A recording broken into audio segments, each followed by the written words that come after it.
后来乡亲啊，这个疫情指挥中心有上新的规定，打来，咱若是坐这个大众运输系统，或者是到病院、卖场、学校、舞厅、宫庙、音乐厅，以及参加大型的活动，拢一定爱挂喙罨。也毋过，感染科的医师王仁贤认为讲，若是无定出着相关的处罚这个法则咧，这根本就无采工，会变做口号，敢若是画画尔尔。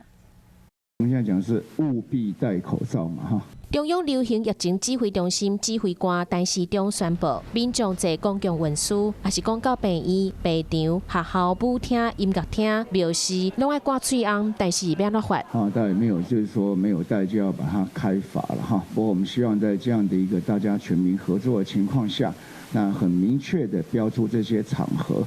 大家就互相监督。中华民国防疫学会理事长、感染科医师王仁贤，伊烦恼讲，若是无讲安怎罚，民众敢会遵守？